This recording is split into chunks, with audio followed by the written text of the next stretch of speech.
마태복음 4장 12절부터 22절 말씀 마음을 집중하시고 함께 읽어보십니다. 예수께서 요한이 잡혔음을 들으시고 갈릴리로 물러가셨다가 나사렛을 떠나 스불론과 납달리 지경 해변에 있는 가버나움에 가서 사시니 이는 선지자 이사야를 통하여 하신 말씀을 이루려 하심이라. 일러스되 스불론 땅과 납달리 땅과 요단강 저편 해변 길과 이방의 갈릴리여, 흑암에 앉은 백성이 큰 빛을 보았고 사망의 땅과 그늘에 앉은 자들에게 빛이었도다 하였느니라. 이때부터 예수께서 비로소 전파하여 이르시되 회개하라, 천국이 가까이 왔느니라 하시더라. 갈릴리 해변에 다니시다가 두 형제 곧 베드로라 하는 시몬과 그의 형제 안드레가 바다에 금을 던지는 것을 보시니 그들은 어부라. 말씀하시되 나를 따라오라, 내가 너희를 사람을 낚는 어부가 되게 하리라 하시니 그들이 곧 그물을 버려두고 예수를 따르니라. 거기서 더 가시다가 다른 두 형제 곧 세베대의 아들 야고보와 그의 형제 요한이 세베대와 함께 배에서 그물을 깁는 것을 보시고 부르시니 그들이 곧 배와 아버지를 버려두고 예수를 따르니라. 아멘. 양력으로나 음력으로나 정월 초하루가 주일로부터 시작이 되고 있습니다. 우리 1월 1일도 그렇지만 오늘 음력으로 1월 1일을 맞이하는 오늘도 주일이죠. 또 한 주를 놓고 보면 주일이 한 주의 시작입니다. 그처럼 올 한 해 특별히 우리의 모든 삶이 주님으로부터 모든 일들이 아름답게 이루어지기를 먼저 주님의 이름으로 축복합니다. 오늘 말씀 제목을 보시면은 유심히 보시는 예수님.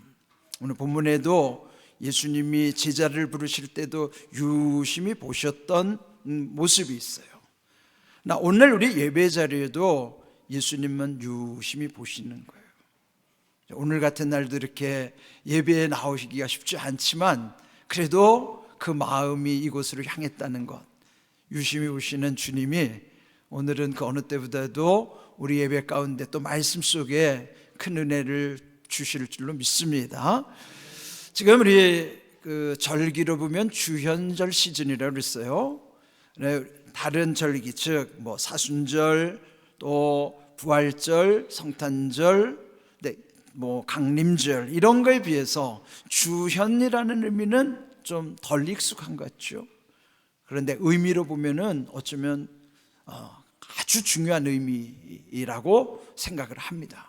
주현, 즉 주님이 현현, 출현, 나타나셨다는 의미죠. 2000년 전에 하나님 나라를 선포하시고 하나님 나라를 이루시기 위해서도 역사 가운데 나타나셨지만 지금 우리에게도 말씀 속에 예수님은 나타나기를 원하시고 우리가 말씀 전할 때 그곳에도 예수님은 나타나시기를 원하시는 거예요. 그러면 오늘 이 주님이 말씀 가운데 우리 삶 속에 나타나신다는 의미로서의 주현절의 의미와 신앙은 아주 중요하다고 말씀할 수 있습니다. 오늘 여기 12절 13절에 보면은 여러 마을 이름이 나와요. 세례요한이 잡힌 다음 예수님은 갈릴리로부터 나사렛, 스불론, 납달리, 가버나움에까지, 물론 그것은 평소에 늘 다니던 지역이긴 합니다. 그러나 하나님의 나라를 위해서 사역하시는 것, 이전에는 개인적으로 다니시던 곳이지만 이제 하나님의 나라를 전하기 위해서 다니시는 삶의 내용도 방향도 달라지신 거예요. 우리 개인에게도 예수님을 믿고 난 이전과 이후의 삶이 확연히 달라져야 하는 것처럼, 그래서 우리의 삶 속에서도 이전에는 내가 드러났다면 이제는 내 삶 속에 예수님이 드러나게 하시는 삶, 그 믿음의 삶을 우리의 이 주현절 시즌에 다시 한번 새기는 것입니다. 그런데 이런 모든 지역 이름, 또 이렇게 예수님이 다니시는 곳이 왜 기록됐는가? 오늘 16절 말씀에 보면요, 그것은 이미 구약에 예언된 말씀을 이루게 하심이라 하는 거예요. 이사야 9장 1절 2절을 보시면 오늘 이 16절의 내용과 같이 흑암에 앉은 백성이 큰 빛을 보았고 사망의 땅과 그늘에 앉은 자들에게 빛이 비치었도다. 예수님 오시기 이전의 세상은 흑암과도 같고 사망의 땅 그늘에 앉은 자들처럼 낙심하고 절망할 수밖에 없는 상황이었습니다.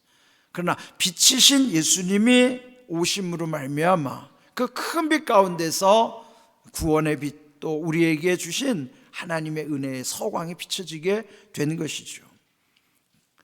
오늘 우리가 말씀에 집중해야 되는 이유도 말씀을 이루시기 위한 하나님의 섭리가 있기 때문이에요.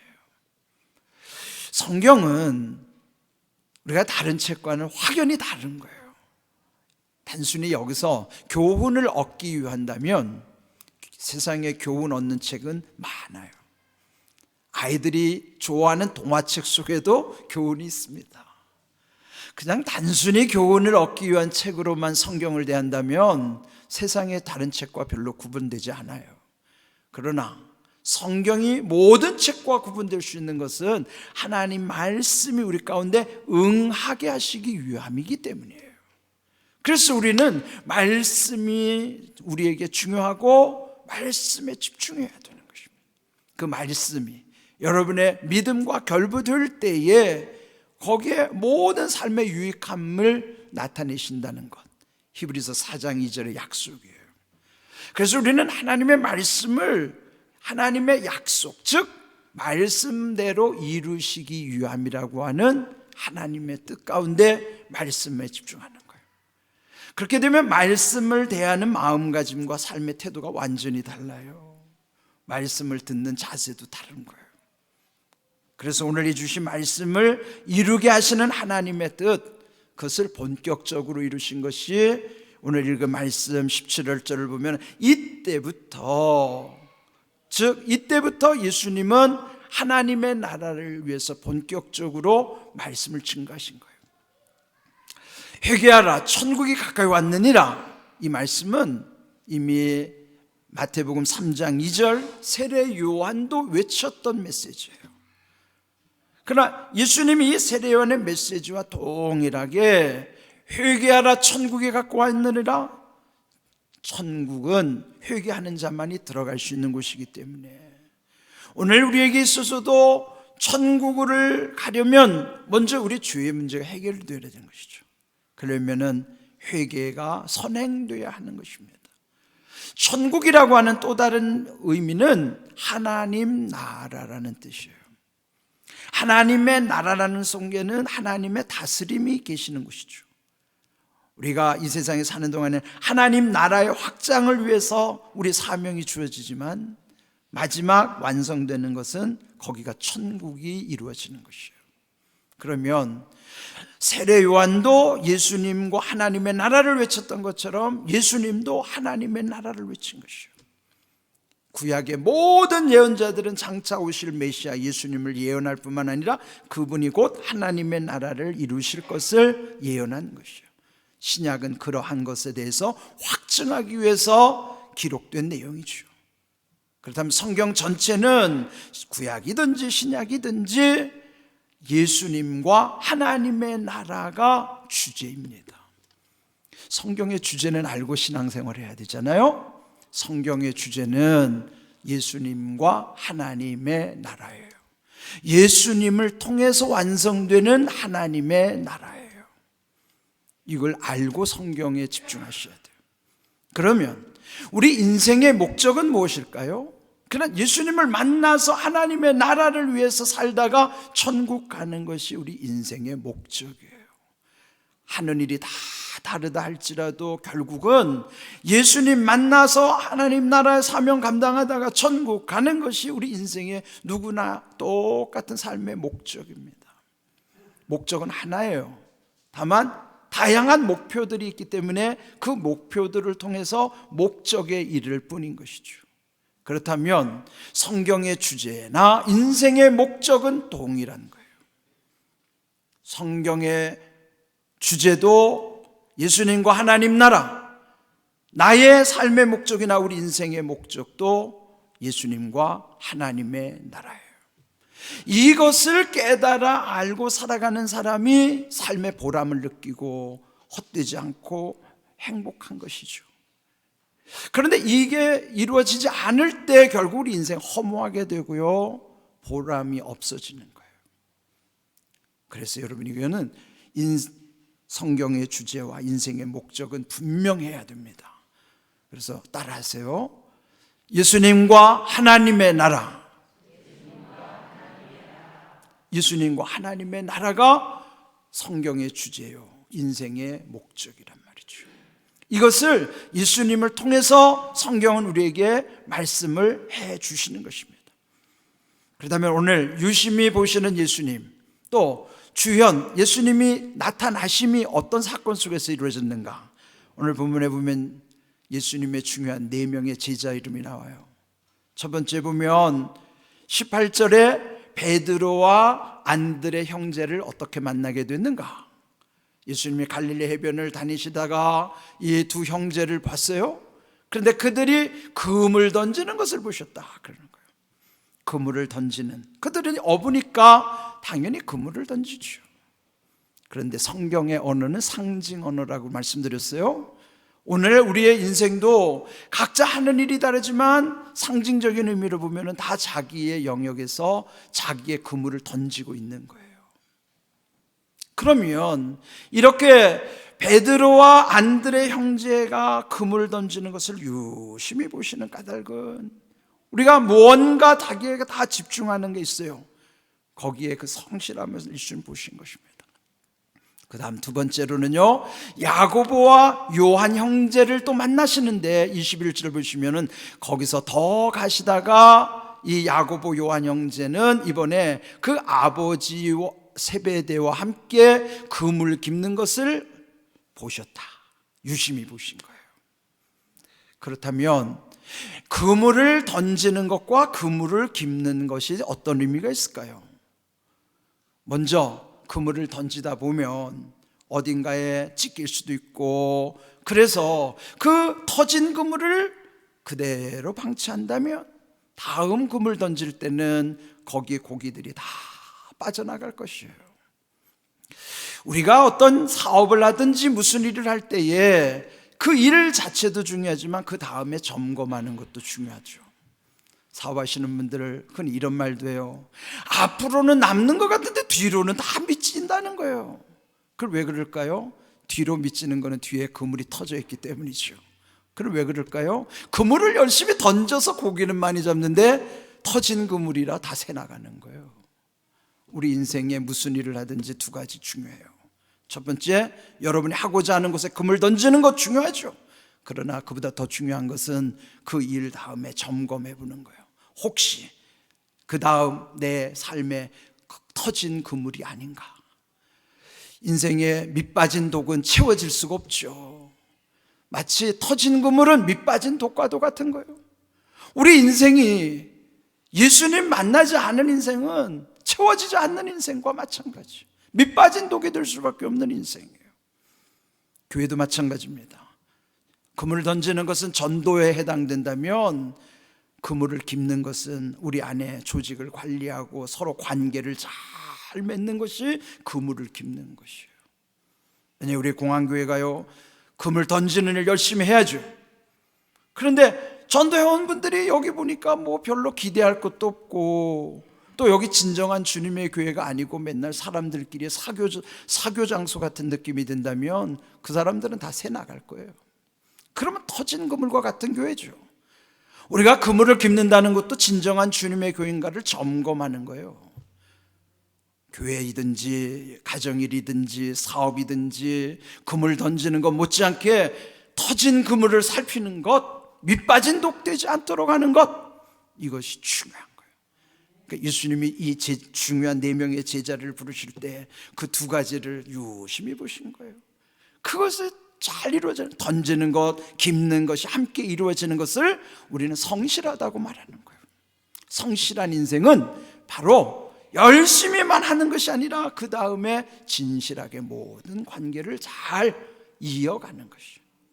우리가 무슨 일을 하든지 이런 귀한 그물을 던지는 것, 그물을 깁는 것, 우리가 주님 사명을 감당하는 일이나 여러분의 사업을 하는 일이나 무슨 일을 하든지 먼저 내 인생이 밑빠진 독이 되지 않으려면 예수님이 유심히 보신 것처럼 또 우리가 먼저 예수님을 만나야만 우리 인생이 결코 헛되지 않다는 사실을 먼저 이 본문을 통해서 깨달아야만 할 것입니다. 오늘 이 본문에 또 19절 보시면 그들을 부르시는 장면이 나와요. 그러면서 베드로와 안드레에게 말씀하시기를 나를 따라오라. 내가 너희를 사람 낚는 어부 되게 하리라.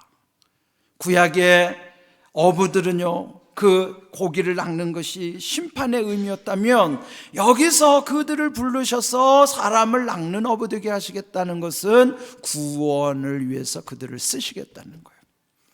그러면 이렇게 사람을 낚는 어부 속에는 그 심판의 의미와 구원의 의미가 그 속에 함께 있는 것이죠.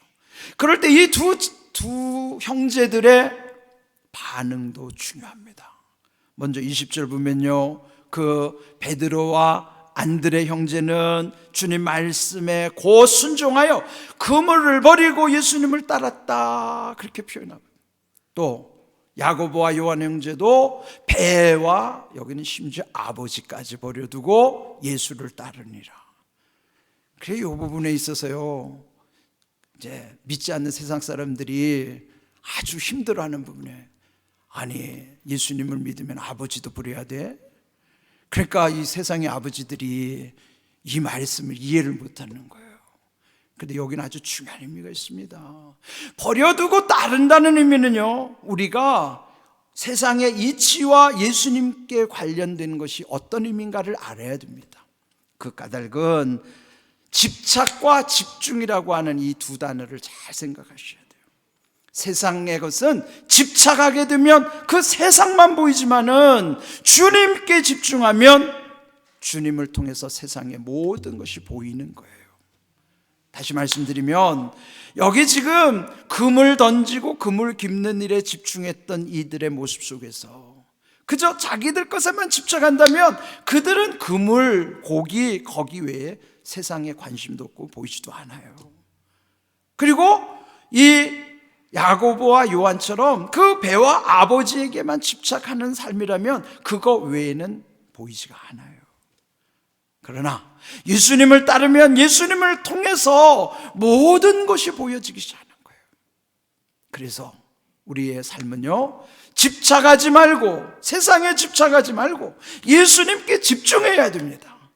예수님을 만나고 예수님을 따르는 삶은 예수님께 집중함으로써 내가 집착하던, 그래서 거기만 갇혀 지내던 삶이 아니라 예수님을 통해서 세상의 모든 이치가 깨달아지고 하나님의 뜻이 분별이 되기 때문에 그 예수님과 함께 세상의 모든 것을 옳게 분별할 수 있는 지혜도 능력도 얻기 때문인 것입니다.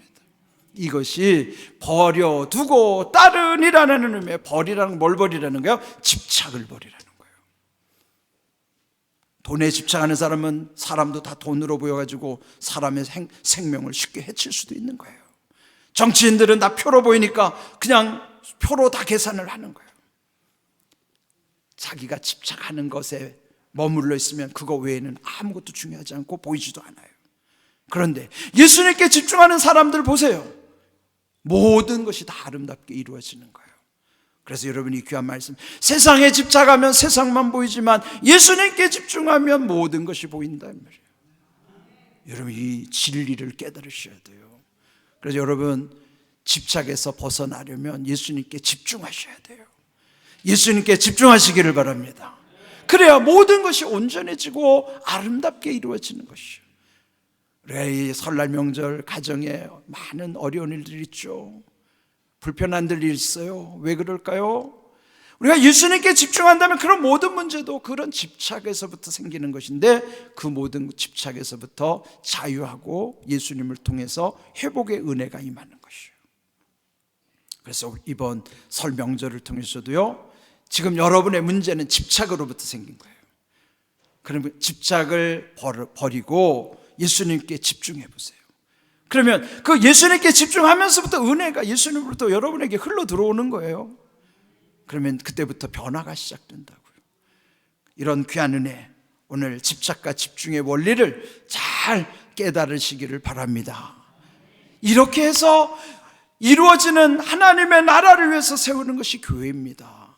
교회는요, 집착하는 사람들이 와서 예수님께 집중하는 곳이 교회예요. 그럼 이 교회는 또 어떤 곳인가? 진정한 주님의 교회는 또 두 가지 의미를 잘 새기셔야 돼요. 진정한 주님의 교회는 천국으로 가기 위한 관문이면서 동시에 하나님의 입장에서 보면 하나님의 나라를 넓혀가는 거점이 진정한 주님의 교회예요. 여러분, 관문이라는 뜻은 영어로 게이트웨이. 여러분, 외국 가면 처음에 그 공항에 도착하죠? 그 나라 공항에 보면 그 나라를 나가는 그 문을 게이트웨이라고 써있어요. 그 문으로 들어가면 길이 보이는 게 게이트웨이예요. 그게 관문이에요. 그러면 오늘 우리 공항교회가 천국 들어가는 관문이 되어야 된단 말이에요. 교회가 천국 가는 관문 아니면 교회는 의미가 없잖아요. 오늘 우리 공항교회가 천국 가는 관문의 역할을 해야지만 하나님 기뻐하시는 거예요. 그리고 천국 가는 관문 아니면 이 교회에 우리가 다닐 이유가 없죠. 하나님이 입장에서 보면은 이곳은 하나님의 나라를 확장하기 위한 거점, 영어로 베이스. 무슨 일이라는데 그 중심 베이스 캠프를 치고 그걸 중심으로 해서 모든 일이 확장되잖아요. 하나님은 우리 공항교회를 베이스 캠프로 삼으신 거예요. 하나님이 베이스 캠프로 쓰시는 교회 아니라면 오늘날 교회도 의미가 없어요. 교회는 이 두 가지. 우리가 볼 때는 천국으로 들어가는 관문인가? 하나님이 보실 때는 이곳을 통해서 하나님의 나라를 확장해 가시는 베이스 캠프 거점인가? 두 가지가 딱 맞물려 있어야 돼요. 그렇지 않은 교회는요, 의미가 없어요. 그거 아니면 뭐하러 교회 오십니까? 교회 올 이유도 없어요. 우리가 이런 믿음이 분명해야만 교회를 대하는 자세도 달라져요. 요즘처럼 교회를 우습게 생각하는 때가 있었나요? 그런데 진정한 주님의 교회라고 제가 붙여놓은 까닭은 간판의 교회들은 계속 침체될 수밖에 없어요. 그러나 진정한 주님의 교회는 하나님이 쓰시기 때문에 예수님을 통해서 천국 들어가는 관문의 교회, 하나님의 나라를 확장시키기 위한 베이스 캠프로서의 거점으로서의 교회, 그러면 하나님이 쓰시는 거예요. 우리 공항교회가 그런 교회 될 줄로 믿습니다. 그 일을 위해서 우리가 함께 기도하고 힘을 모으는 것입니다. 이런 귀한 일들을 우리 마음에 새기면서 지금 예수님이 우리 교회를 진정한 주님의 교회로 세우시고 또 그 교회의 사람들을 부르시는 거예요. 그 일을 위해서 유심히 보고 계시는 거예요. 오늘 여러분이 예배에 오셔서 예수님은 지금 우리를 유심히 보고 계시는 것입니다. 그래, 그 유심히 보시는 예수님은 성경에 보면 여러 군데 많이 나타나죠. 마태복음 9장 2절에도 보면요, 중풍병에 들려서 자기 몸 하나 건사하지 못하는 사람이 있었어요. 그런데 그에게는 4명의 친구가 있었어요. 그를 침상에 누워가지고 4명이서 들것에 싣고 예수님께 왔지만은 군중들에 둘러싸여서 예수님께 직행할 수가 없는 거예요. 그러니까 직행할 수 없어서 포기한 게 아니라 다음 차선을 선택한 것이 지붕 위로 올라가고 지붕을 뜯어서 그 밑으로 줄을 달아서 예수님 앞으로 들것을 내리는 거예요. 그때 하신 예수님 말씀이 이겁니다. 그들의 믿음을 보시고 중풍병자에게 말씀하기를 작은 자야 안심하라 내 주의 사함을 받았느니라. 이 구원을 선포하신 까닭은 그의 믿음, 그도 얼마나 갈망이 있겠어요. 그런데 그를 도와주는 4명의 친구들의 믿음을 보셨다는 거예요. 유심히 보시는 거죠. 이 역할을 오늘 우리 교회가 해야 돼요. 내가 해야 돼요. 우리가 해야 돼요.